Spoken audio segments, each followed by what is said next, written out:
కాంగ్రెస్ అడుగుతున్నది ఎవరిని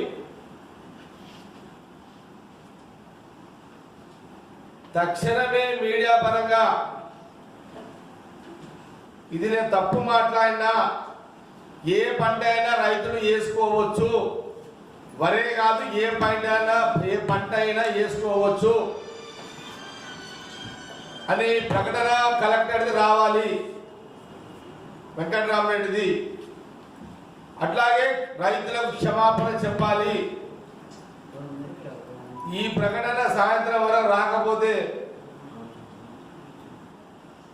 కాంగ్రెస్ పార్టీ పక్షాన మేమందరం సిద్దిపేటకు వచ్చి జిల్లా కలెక్టర్ వెంకటరామరెడ్డి ఆఫీసు ముట్టడిస్తాము.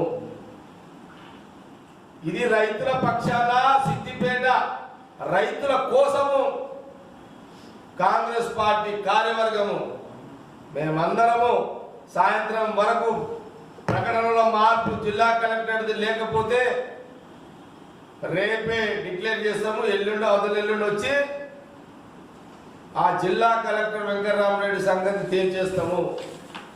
ఇది సిద్దిపేట జిల్లాలో ఉన్న రైతులకు కాంగ్రెస్ పార్టీ ఇస్తున్న భరోసా మీడియా ద్వారా తెలియజేయడం జరుగుతుంది. టీవీలలో రాకపోతే రేపే మళ్ళీ ప్రెస్ మీట్ పెడతాము. కలెక్టర్ ఇంట్లుంటే ఇంట్లో కూర్చుంటాము, లేకపోతే ఆఫీస్ ఉంటే ఆఫీస్ కాడ కూర్చుంటాము. అసలు నువ్వెవరెవరా ఆయన చెప్పనీకే, రైతులను సాధించనీకే అసలు నువ్వెవడివి? నువ్వు జాగీర్దారు అనుకుంటున్నావా కలెక్టర్ అంటే? అసలు ఏమనుకుంటున్నావు నువ్వు? లేకపోతే ఏడా మన కొల్లూరులా తెల్లాపూర్లో కబ్జాలు పెట్టినట్టు, కోకాపేటలో కబ్జాలు పెట్టినట్టు ఏమనుకుంటున్నావు నువ్వు?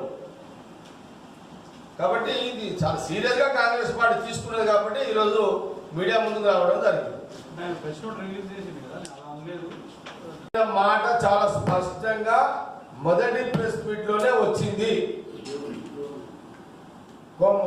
వెంకటరెడ్డి కలెక్టర్ది ఇప్పుడు ఇచ్చిన వివరంలో కూడా స్పష్టత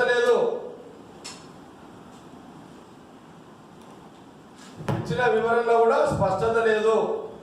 రైతులు ఏ పంట అయినా వేసుకోవచ్చు, దాని మీద నాకు అధికారం లేదు అని వెంకటరెడ్డి చెప్పాలి కలెక్టర్.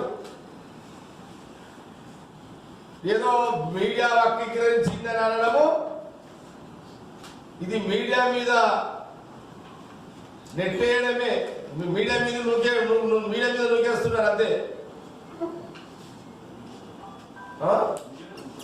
వీడియోలో వచ్చింది కదా, ఎస్ నేను చెప్పింది తప్పు, రైతులు ఏ పనైనా చేసుకోవచ్చు అని వీడియో వచ్చిందా? వేసుకోవచ్చు. కాబట్టి మేమేమంటున్నాము, స్పష్టంగా రావాలి. జిల్లా కలెక్టర్ వరేసుకోవచ్చు, అంతా వేసుకోవచ్చు, నేను తప్పు మాట్లాడినా క్షమించండి అని రైతులకు చెప్పాలి.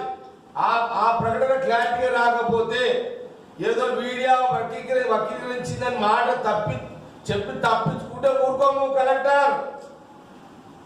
రేపు ఈరోజు సాయంత్రం దాకా చూస్తా. రేపు ప్రెస్ మీట్ లేచి అవతల సిద్దిపేటకే వస్తా.